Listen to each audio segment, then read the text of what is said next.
Hello everyone, I'm Chaplain Megan Rohr from the San Francisco Police Department's Community Chaplaincy, and today I want to talk to you a little bit about how you can arrive at a disaster or an emergency and provide care and support as a chaplain.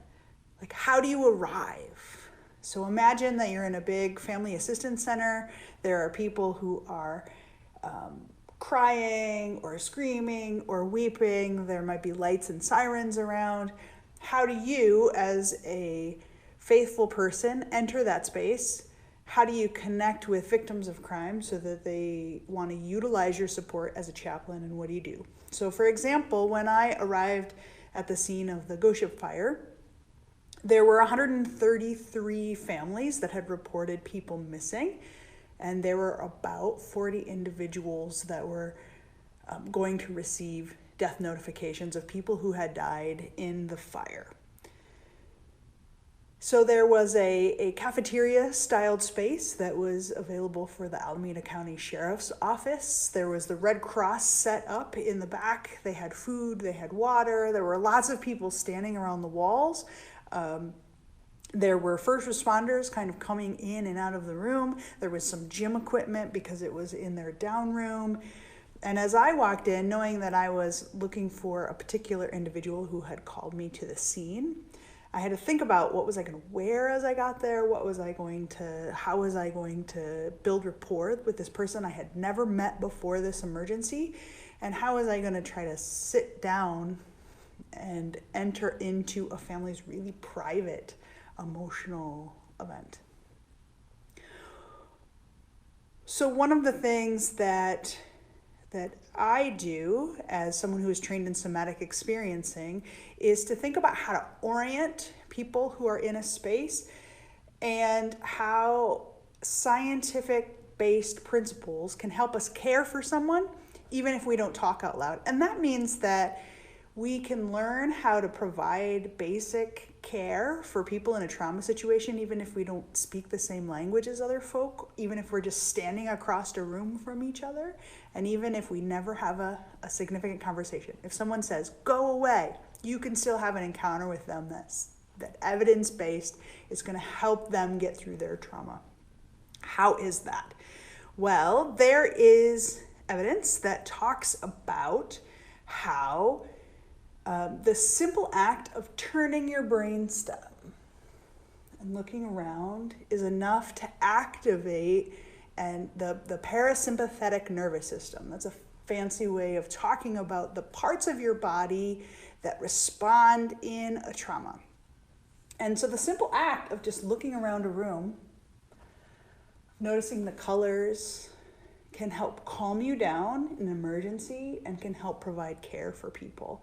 So if I'm looking around a room and I notice this blue, I notice the streaks that come down, I notice the different shades. You might have noticed the red eternal flame that's next to me, the way it flickers every once in a while.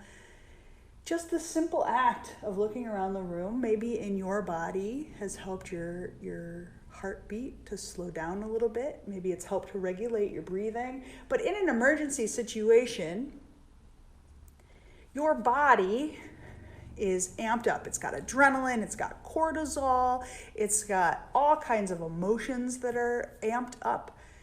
And you might or might not have taken the time to look around a room to see if the threat is still there. Whatever it is that got our body in that trauma situation so worked up is going to stay that way and not be certain when the danger is gone. In a family assistance center where there are first responders everywhere, it's likely that most of the danger is gone. That might not be the case for earthquakes if there are aftershocks, but you could look around and just say, like, I'm safer now than I was whenever this trauma happened. Even without talking, you can have that same ability to look around the room by saying, wow, I love your shoes. But you should only say it, obviously, if you actually do love their shoes, because you might have a half-hour conversation about those shoes. Pointing out something across the room, like, wow, that's a beautiful view of the ocean. and just letting silence happen as people might just look at things. So being someone who just notices out loud what you see in the room, especially if it has someone turn their head and notice, or to notice that they're safe scientifically, as long as you get that brainstem moving, it's going to help people de-escalate from the trauma that they're experiencing.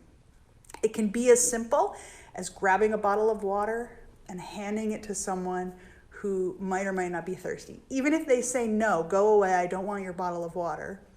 If you give it to them on the side of their head and they have moved their head again, activating that parasympathetic response system, you have helped them decrease their trauma without any sort of advanced intervention.